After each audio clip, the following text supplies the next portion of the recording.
Bem-vindos ao canal Sejam Santos, onde vamos explorar a vida e as obras dos santos mais inspiradores da história da Igreja Católica. Nós vamos compartilhar suas histórias, seus ensinamentos e seus exemplos de virtudes, esperando que possam nos inspirar a viver de acordo com os ensinamentos de Cristo. Então, se você quer aprender mais sobre esses santos e descobrir como suas vidas podem ser caminhos que nos levam a Jesus Cristo para nós hoje, inscreva-se no nosso canal e deixe o seu like. Inscreva-se hoje mesmo, divulgue nosso canal a seus amigos e comunidades e nos ajude o nosso canal para que possamos alcançar mais pessoas na divulgação a conhecer mais a vida dos santos. Onde a santidade é uma jornada diária. Faça parte dessa comunidade de busca pela santidade.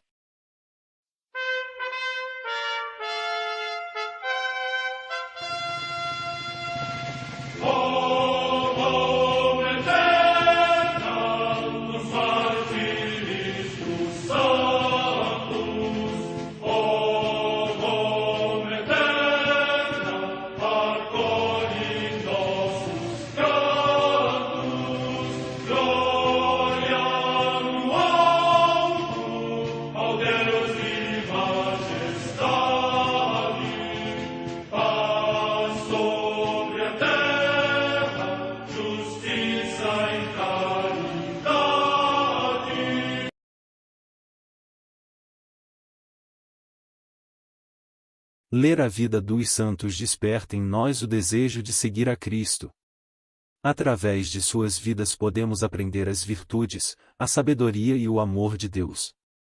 Cada santo nos oferece um modelo de vida a ser imitado, como diz São Paulo na carta aos Hebreus, capítulo 12, versículo 1. Estamos rodeados por uma nuvem de testemunhas. A Igreja foi fundada por nosso Senhor Jesus Cristo não apenas como uma instituição, mas uma autêntica família. Os santos mártires, confessores, doutores, as virgens, os santos pastores e todos os demais santos são realmente nossos irmãos que nos precederam no caminho da fé e já estão no céu, para onde também iremos nós, pela graça de Deus. Portanto, sede santos, assim como vosso Pai Celeste é santo. Mateus capítulo 5, versículo 48. Hoje, dia 30 de outubro, celebra a Igreja a vida desse grande santo, Santo Ângelo de Acri. A Santa Madre Igreja celebra também nesse dia os santos. Em Siracusa, na Sicília, região da Itália, São Marciano, que é considerado o primeiro bispo desta cidade. Morte no século II. Comemoração de São Serapião, bispo de Antioquia, célebre pela sua erudição e doutrina, que deixou grande fama de santidade. Morte no ano 211. Em Alexandria, no Egito, Santa Eutrópia, mártir, que, por ter recusado negar a Cristo, foi cruelmente torturada até a morte. Morte no século III.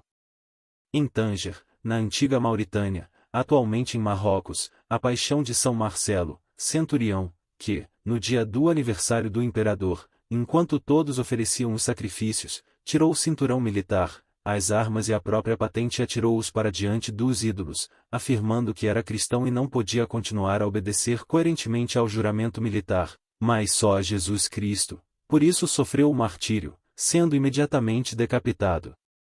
Morte no ano 298. Em Leão, na Espanha, os santos Cláudio, Lupércio e Vitório, mártires, que, na perseguição de Diocleciano, sofreram a morte pelo nome de Cristo. Morte no ano 304. Em Cuma, na Campânia, região da Itália, São Máximo, mártir. Morte no ano 303. Em Capua, também na Campânia, São Germano, bispo, que é mencionado pelo Papa São Gregório Magno nos seus escritos. Morte no ano 540. Em Potenza, na Lucânia, hoje na Basilicata, região da Itália, São Gerardo, bispo.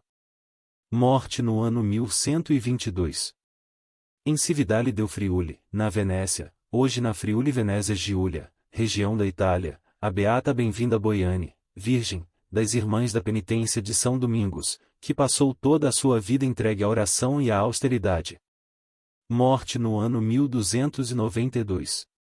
Em Winchester, na Inglaterra, o beato João Slade, mártir, que, por negar a competência da rainha Isabel I nas questões espirituais, foi enforcado e cruelmente esquartejado.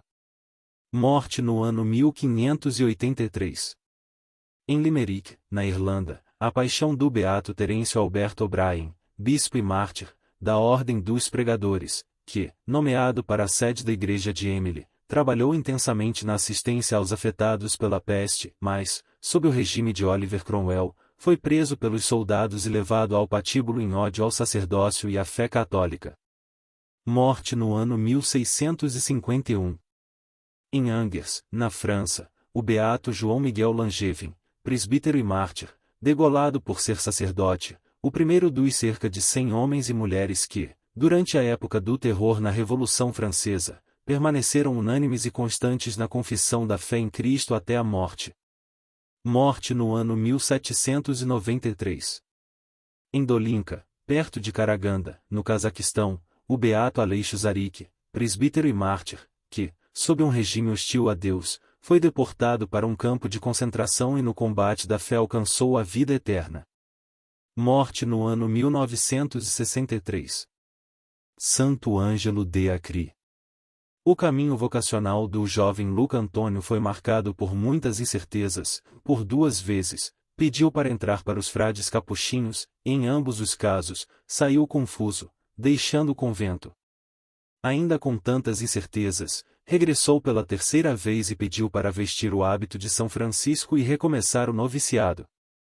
Ele vivia um profundo conflito em seu ânimo. Por um lado, nutria um profundo afeto pela mãe, que tinha ficado viúva, e não desejava desiludir as expectativas do tio sacerdote, que o convidava a estudar para poder dar à mãe sustento adequado. Por outro, sentia-se fortemente atraído pelo exemplo e pela palavra do pregador capuchinho Antônio de Olivadi. O futuro Frei Ângelo experimentava dentro de si o sentimento de quem sinceramente quer bem à mãe e ao tio, mas, ao mesmo tempo, sente outro chamado. A vocação para se consagrar ao Senhor pede para doar a si mesmo sem reter nada. O beato Ângelo nasceu em Acre, na Calábria, em Itália, no dia 19 de outubro de 1669, sendo batizado com o nome de Luca Antônio. Foram seus pais Francisco Falcone e Diana Henrico. Quando tinha 18 anos pensou ser capuchinho.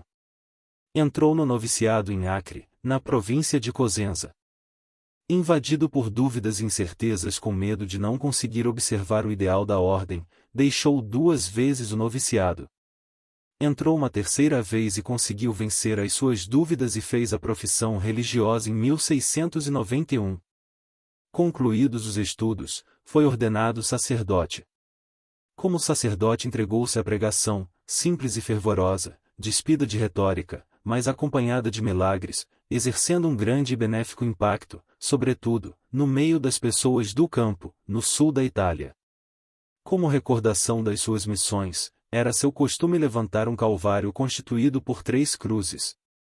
A sua vida de contínua oração e a sua austeridade eram a melhor confirmação de tudo aquilo que recomendava aos fiéis. Toda a região da Calábria se sentiu invadida por uma onda de fé e de fervor. O início deste seu apostolado foi de desilusão. Por isso mesmo, depois de um primeiro fracasso, Frei Ângelo pediu ao Senhor que lhe desse o dom da palavra. O Senhor ouviu. Quando estava no púlpito, as ideias surgiam-lhe com tal abundância que parecia estar a ser inspirado por Deus. As primeiras dioceses a serem evangelizadas por ele foram Cosenza, Rossano, Bisignano, São Marcos, Nicastro e Opodo Lucano. Quando pregava nesta última, apareceu sobre a sua cabeça uma estrela luminosa que foi vista com admiração por todos os presentes. As conversões foram tantas que o demônio, invejoso de tais êxitos, muitas vezes tentou conseguir que ele interrompesse a pregação. Em 1771, o cardeal Pignatelli convidou Frei Ângelo a pregar a Quaresma na Catedral de Nápoles. Começou na quarta-feira de cinzas e a catedral estava repleta.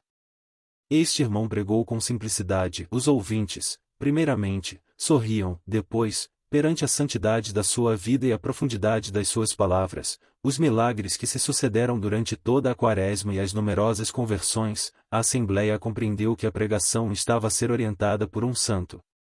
Os temas das suas pregações eram os novíssimos e as demais verdades da fé. Na sua vida, foram frequentes os êxtases. Foi visto diversas vezes elevado da terra. Quando pregava, uma ou outra vez aparecia rodeado de luz celestial. Outras vezes, foi vista uma pomba branca que pousava sobre a sua cabeça. Foi eleito pelos seus irmãos ministro provincial. Pela forma como conduzia o seu ministério foi designado o Anjo da Paz. Dizia, é uma grande graça e uma grande glória ser capuchinho e verdadeiro filho de São Francisco. Mas é necessário conhecer e levar sempre conosco 5 pedras preciosas, e a austeridade, a simplicidade, a fiel observância das constituições e da regra de São Francisco, a inocência de vida e uma caridade sem limites. No ano de 1739, foi enviado para o convento de Acre, sua terra natal. Já era de avançada idade e estava cansado pelas atividades apostólicas. Os seus conterrâneos tinham medo que ele morresse longe da sua terra. Ele, porém, queria morrer no seu campo de trabalho. 6 meses antes da sua morte, foi acometido de cegueira. Com 70 anos de idade, no dia 30 de outubro de 1739, com os nomes de Jesus e de Maria nos lábios, expirou serenamente. Morreu na sua terra, Acre, onde um grande santuário conserva o seu corpo venerável. Foi beatificado pelo Papa Leão XII, no dia 18 de dezembro de 1825. O milagre para sua canonização foi a cura milagrosa de um jovem. O evento ocorreu na Calábria.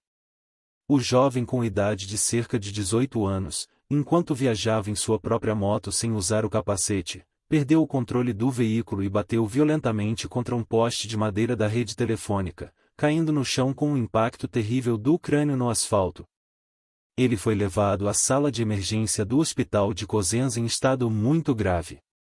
Era 23 de março de 2010. Nos dias seguintes, a situação estava piorando, ao ponto de os médicos se pronunciarem por um prognóstico muito grave, não apenas do estado de saúde do paciente, mas também do risco de sua própria vida. Nesse contexto, a mãe do menino, devota do Beato Ângelo, voltou-se para o Frei Capuchinho. Além de invocar pessoalmente o Beato, ela envolveu muitas pessoas em uma oração comunitária para pedir a cura do enfermo, cuja cama também tinha uma relíquia. De repente, em 30 de março, a evolução voltou-se para o melhor, os sinais vitais começaram a cair dentro da normalidade e o menino foi transferido para a enfermaria e depois para um centro de reabilitação. Dentro de algumas semanas, sua recuperação tornou-se plena, sem sequelas, e o paciente conseguiu voltar para casa e para a escola. Os controles clínicos subsequentes encontraram condições físicas normais e sua saúde completamente restabelecida. A coincidência cronológica e a conexão entre a invocação ao Beato e a cura do jovem, que mais tarde desfrutou de boa saúde e foi capaz de voltar a ter uma vida normal, é evidente. Assim, o Beato Ângelo foi canonizado em 15 de outubro de 2017 pelo Papa Francisco. Oração. Senhor, nosso Deus e nosso Pai, que destes ao Santo Ângelo dê a Cria a graça de chamar os pecadores à penitência e à conversão do coração, mediante o anúncio gozoso da vossa palavra, fazei que o Evangelho de Cristo, de que ele foi insigne pregador, continue a ser hoje por nós proclamado em palavras e obras. Por nosso Senhor Jesus Cristo, na unidade do Espírito Santo. Amém.